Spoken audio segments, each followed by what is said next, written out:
Larry always believed love would find him when the time was right. He wasn't the type to rush into relationships, and after a few failed ones in his younger years, he decided that if he ever settled down, it would be with someone who truly felt meant for him. He was 32 when he met Susan. They met on a rainy afternoon at a small bookstore near his apartment. Larry had been reaching for a novel on the top shelf when another hand touched the same book. He looked over and saw her, dark hair, pale skin, and eyes that seemed deeper than they should have been. She smiled at him, soft and polite, but something about the way she held his gaze made him forget what he was about to say. "You can take it," she said. "No, you grabbed it first," Larry replied, laughing nervously. She tilted her head slightly. "Maybe we can both read it, if you want coffee sometime." That was how it started. 2 years later, Larry was certain Susan was the one. She was kind, thoughtful, and always seemed to understand him better than anyone else ever had. She remembered every small detail about him, his favorite food, the songs he liked as a kid, even dreams he told her once and forgot about himself. Sometimes she could be a little intense. She didn't like when he stayed out late without her, and she hated when he talked about the future without including her in every part of it.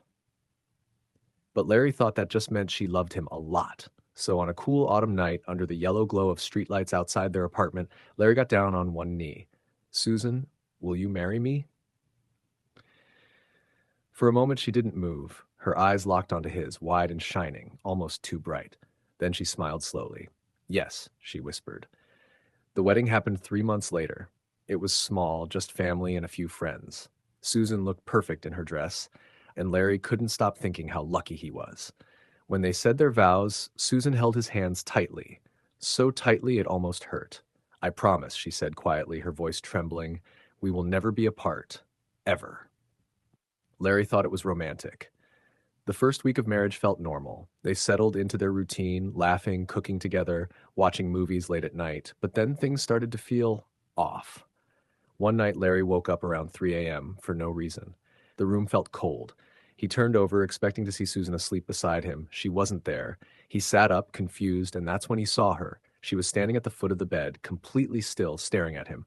Her head was tilted slightly, and she was smiling. Not her normal smile. It was too wide, too stiff. "Susan," he whispered. She didn't answer. She just kept staring. After a few seconds, she blinked and suddenly looked normal again. "Oh, sorry," she said softly. "You were talking in your sleep. I didn't want to wake you." Larry laughed nervously and lay back down. Himself, it was nothing, but it kept